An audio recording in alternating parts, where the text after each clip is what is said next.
Bom dia, pessoal! Tudo bem com vocês? É bom estar aqui mais uma manhã para compartilhar com vocês o nosso devocional, aquilo que o Senhor tem falado ao nosso coração, um transbordar da palavra dele para o seu e para o meu coração. Hoje eu gostaria de compartilhar com vocês sobre uma passagem lá de Josué, do capítulo 23. Quando Josué ele atravessou o Rio Jordão com todo o povo israelita, o Senhor designou um canto da terra, daquela terra prometida, a cada tribo de Israel. Das 12 tribos, cada uma ele designou um pedaço de terra, um lugar, para que eles pudessem desfrutar daquilo que o Senhor já havia prometido a eles. O Senhor cumpriu a sua promessa até ali e o Senhor deu a eles aquela terra, dividindo para que eles pudessem agora usufruir e desfrutar da promessa dele. Então, nesse momento, depois de distribuir as terras a cada tribo, Josué ele chama todo o seu povo e exorta eles a permanecerem na lei do Senhor, a lei que o Senhor já tinha dado a Moisés, e Moisés repassou a todo o seu povo, e Josué continuava falando com eles sobre a lei do Senhor, e novamente, ele chama o povo de Israel e exorta eles a permanecer em obediência ao Senhor.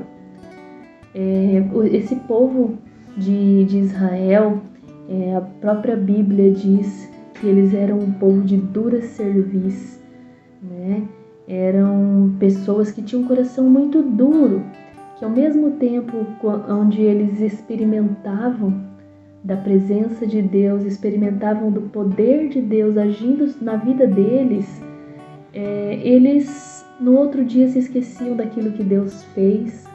No outro dia eles cometiam um pecado, no outro dia eles saíam da lei que o Senhor ordenou. Então era um povo com um coração muito duro e Josué chamou eles para orientá-los, E lá no versículo 3 do capítulo 23 diz assim, que Josué disse a eles: "E vós já tendes visto tudo quanto o Senhor vosso Deus fez a todas essas nações por causa de vocês. Porque o Senhor vosso Deus é o que pelejou por vós."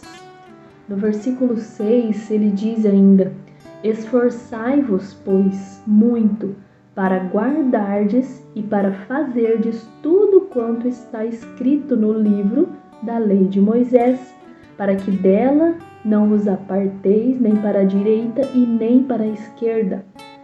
E lá no versículo 16 ele diz assim: "Quando transpassardes o concerto do Senhor, vosso Deus, que vos tem ordenado, e fordes e servirdes a outros deuses, e a eles vos inclinardes, então a ira do Senhor sobre vós se acenderá, e logo perecereis de sobre a boa terra que ele vos deu."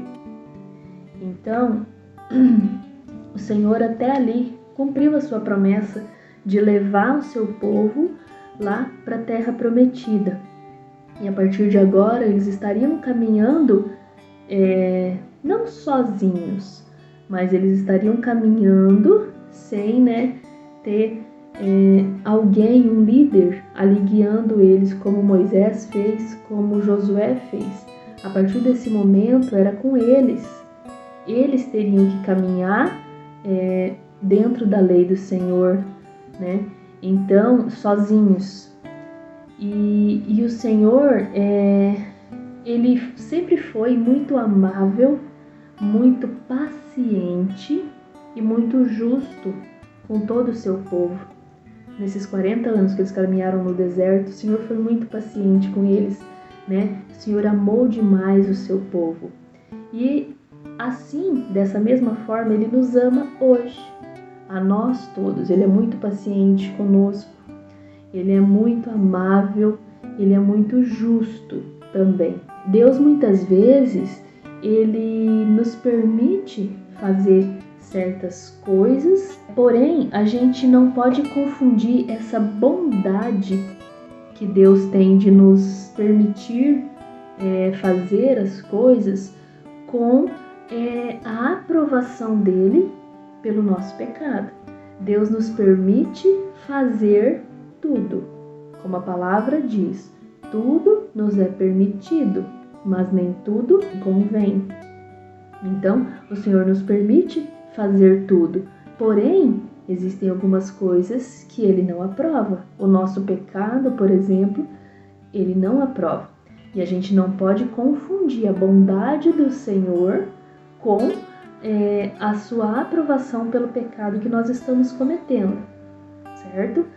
Então, cuidado quando você quer sempre que as coisas saiam do seu jeito.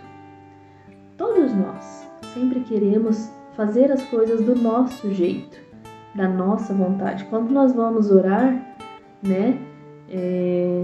A palavra diz que nós temos que orar, né? Que seja feita a sua vontade, assim na terra como no céu. Mas nós, muitas vezes, agindo na carne, a gente quer que seja feita a nossa vontade, seja feita do nosso jeito.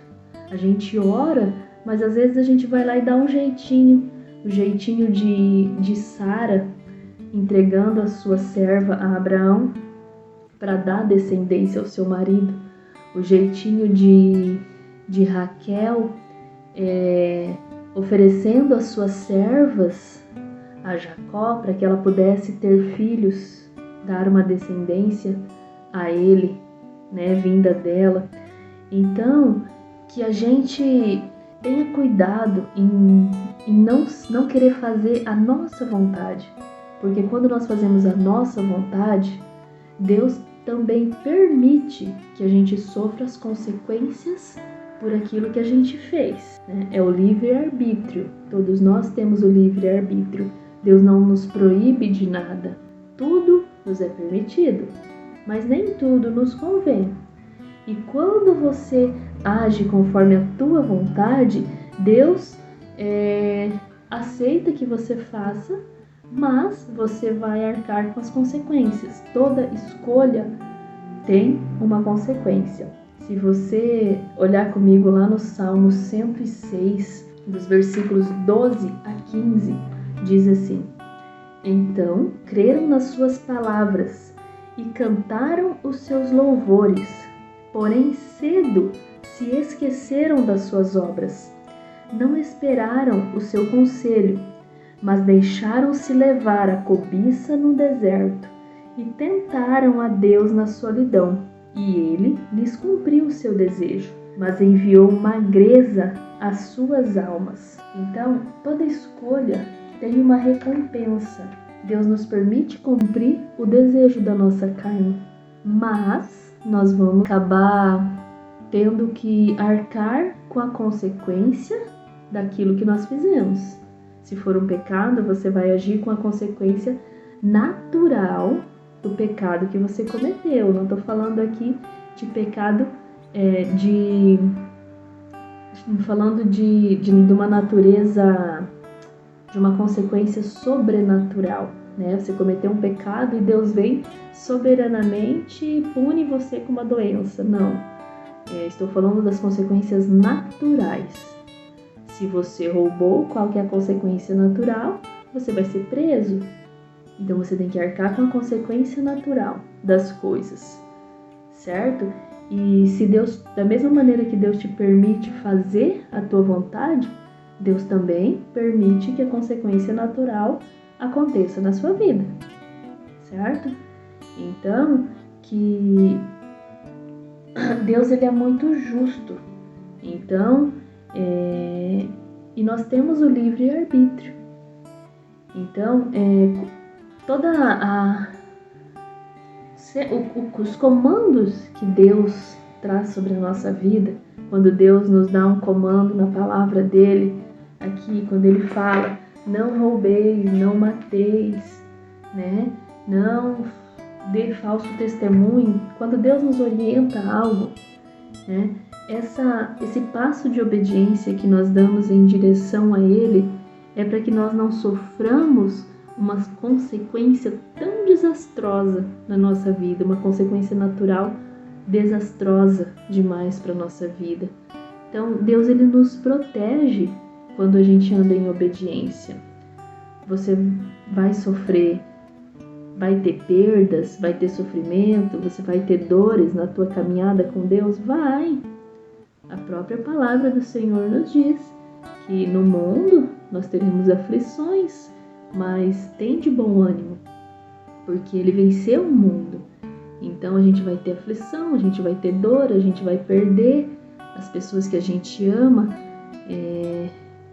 mas quando a gente anda em obediência ao Senhor, essa consequência ela é muito menor, muito menos devastadora do que se você agir na tua carne e ter que arcar com as consequências naturais que vai vir do teu pecado, certo?